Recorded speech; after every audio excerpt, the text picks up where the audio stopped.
오늘의 주요 뉴스 함께 살펴보겠습니다. 첫 번째 소식입니다. 범의료계가 대한의사협회를 중심으로 18일 전면 휴진에 나섭니다. 이번 결정은 의협 회원 대상 투표에서 나온 찬성표에 따른 것으로 대학병원과 동네 의원들이 대거 참여할 경우 환자 피해가 우려됩니다.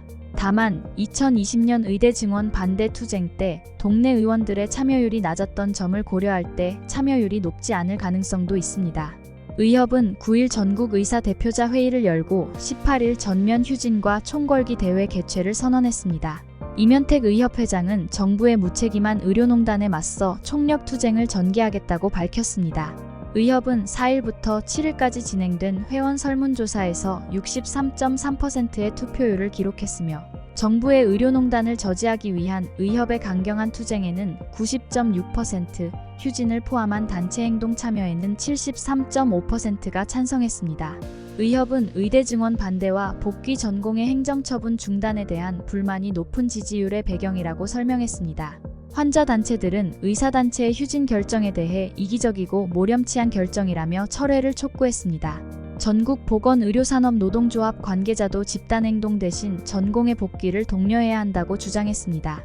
서울대병원 등 대형 병원과 동네 의원들이 참여할 경우 환자 피해가 예상되지만 실제 휴진율은 미지수입니다. 남은경 경제정의 실천시민연합 사회정책국장은 집단 휴진은 불법이고 개원의들의 휴진은 장기화하기 어렵다고 전망했습니다.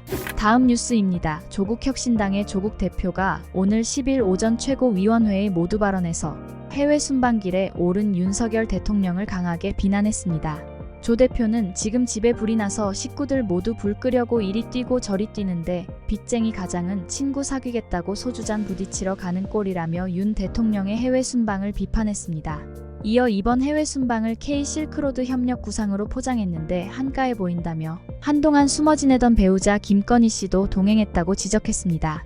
조 대표는 연예인도 사회적 물의를 일으키면 프로그램에서 하차하고 자숙하는데 김 씨의 윤리와 염치는 그보다 못한가? 아니면 6개월 자숙으로 충분했으니 이제 본격적으로 나서도 된다고 생각하나?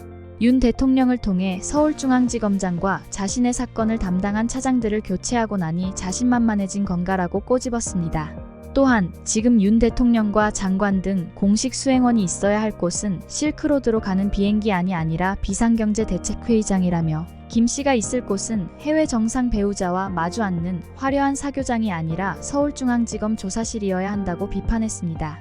윤 대통령은 중앙아시아 3국 순방을 위해 오늘 투르크메니스탄으로 출국했습니다. 이번 순방에는 김 여사도 동행했습니다. 다음 뉴스입니다.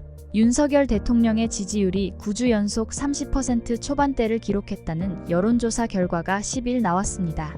리얼미터가 에너지경제신문 의뢰로 지난 3일부터 7일까지 전국 18세 이상 유권자 2,003명을 대상으로 조사한 결과 윤 대통령의 국정수행 긍정평가는 31.5%로 집계되었습니다.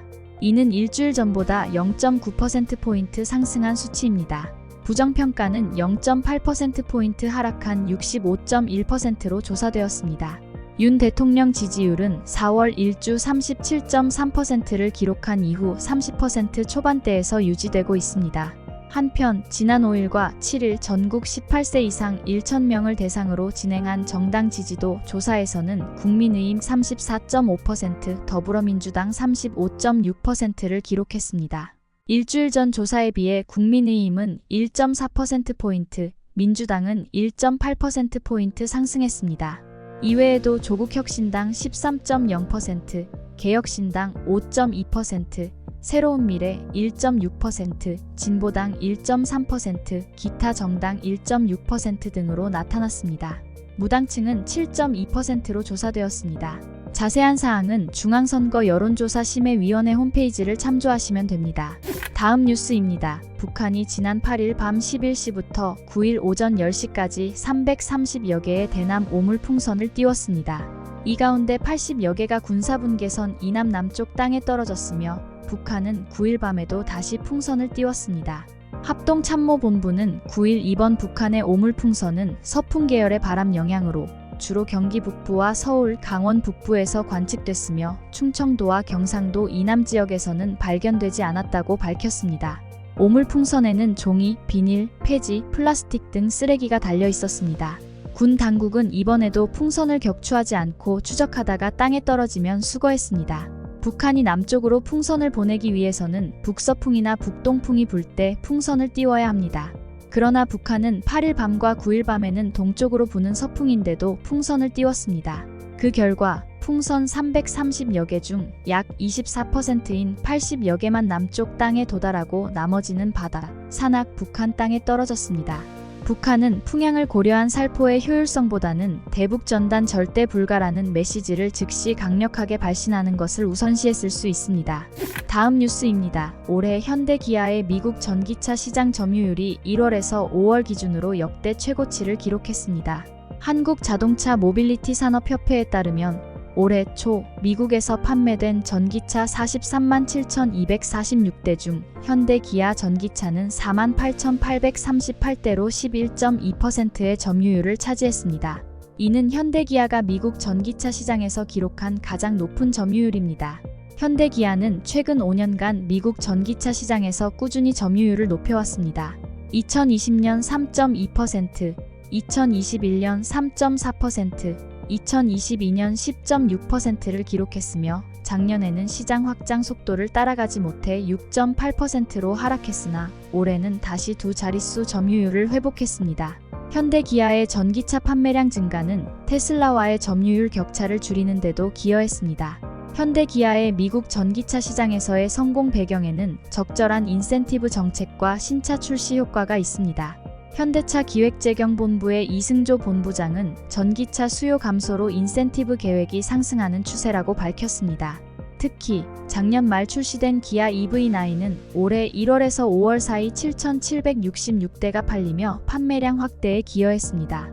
김필수 대림대 미래자동차 학부 교수는 미국 전기차 전용 공장이 완공되면 보조금 확대와 함께 점유율이 더 오를 것이라며 미국에서의 점유율 상승은 글로벌 자동차 시장에서의 자신감에도 긍정적인 영향을 미칠 것이라고 말했습니다.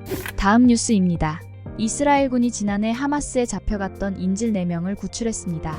개전 245일 만인 8일, 이스라엘군은 가자지구 중부 누세이라트에서 하마스 은신처를 목표로 한 작전을 통해 인질을 무사히 구출했다고 밝혔습니다. 이 작전의 이름은 여름의 씨앗들입니다.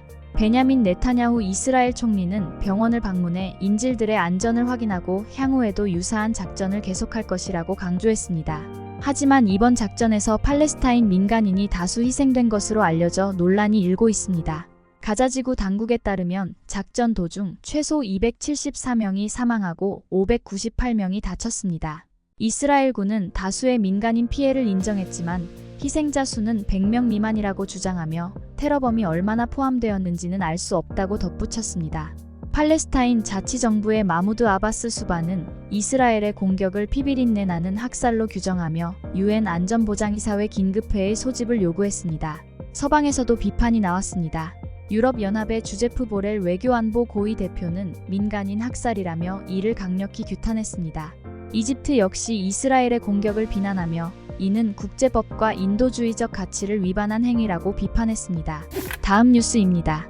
아이폰 제조업체 애플이 내주 AI 전략을 발표할 예정이며 이 AI 시스템은 애플 인텔리전스라고 불릴 예정입니다. 블룸버그 통신에 따르면 애플은 오는 10일 개막하는 14세계 개발자 회의에서 AI 전략을 발표할 계획입니다. 애플은 이번 발표에서 자사의 플랫폼과 앱 전반에 걸친 AI 기능의 테스트 버전을 제공할 예정이며 오픈 AI의 챗GPT와 같은 챗봇도 이용할 수 있도록 할 계획입니다. 그러나 AI 기능은 이미지나 동영상 생성과 같은 화려한 기능보다는 앱을 더 잘 제어할 수 있는 AI 기반 요약과 답변 제안, 음성 비서 시리의 업그레이드에 집중할 것으로 보입니다. 애플은 AI 기능 강화를 위해 오픈 AI와 파트너십을 체결했으며 이를 통해 오픈 AI의 기술과 도구를 탑재할 것입니다. 또한 특정 작업을 기기 자체 내에서 처리할지 클라우드 서버로 보낼지 알고리즘을 통해 판단할 것으로 알려졌습니다.